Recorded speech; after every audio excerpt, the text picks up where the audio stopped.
প্রিয় দর্শক, আসসালামু আলাইকুম রহমতুল্লাহ। আশা করি আল্লাহর রহমতে ভালোই আছেন। আমিও আপনাদের দোয়ায় ভালোই আছি।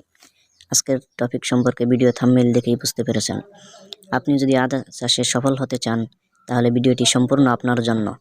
সম্পূর্ণ ভিডিও দেখলে ইনশাআল্লাহ আপনি A to Z ধারণা পেয়ে যাবেন। আমরা স্টেপ বাই স্টেপ সবগুলো পর্ব দেখিয়ে দিব। তাহলে আর দেরি নয়, চলুন ভিডিওটি শুরু করা যাক।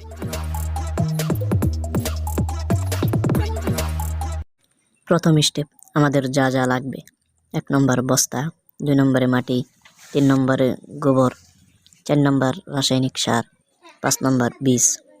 আসুন আমরা প্রত্যেকটি সম্পর্কে বিস্তারিত ধারণা নেই। 1 নম্বর হলো বস্তা। বস্তার ক্ষেত্রে সিমেন্টের বস্তাই সবচেয়ে ভালো, কেননা যেহেতু বস্তায় আদা প্রায় 8 থেকে 9 মাস রাখতে হবে, আর এই বস্তাগুলো বেশি মজবুত হয়। অন্যান্য বস্তাও নেওয়া যেতে পারে। 2 নম্বর হলো মাটি।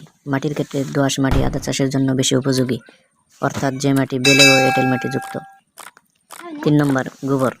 গোবরের ক্ষেত্রে পুরাতন গোবর, অর্থাৎ গোবর অনেক দিন রাখার ফলে ঝুরঝুরে হয়ে যায় এমন গোবর নিতে হবে। ভুলেও কেউ কাঁচা গোবর ব্যবহার করবেন না। 4 নম্বর রাসায়নিক সার।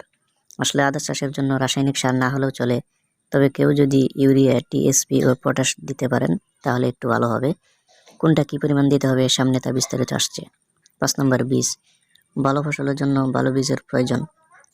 আদার ক্ষেত্রে সবচেয়ে ভালো বীজ হলো বাড়ি 3, তবে বাড়ি 2 এটাও আমাদের মাটিতে ভালো ফলে।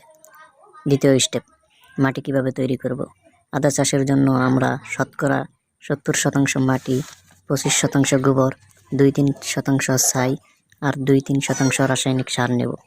উল্লেখিত পরিমাণ দিয়ে আমরা মাটি মিক্স করব। মাটি আমরা এভাবে উলটপালট করে ভালোভাবে মিক্সার করে নিব। এরপর আমরা সিমেন্টের বস্তায় হাফ বস্তা পরিমাণ ভরে নিব। এরপর আমরা বস্তাগুলো সমান জায়গায় স্থাপন করব। একটা কথা জেনে নেই, আদা কিন্তু ছায়াযুক্ত স্থানেও ফলে। আমি আমার বাড়ির আঙ্গিনায় পুকুরের পাড়ে বস্তা স্থাপন করলাম। গত বছরও এখানেই করেছি, আলহামদুলিল্লাহ ভালোই হয়েছে। তৃতীয় স্টেপ, আদা রোপণ ও পরিচর্যা।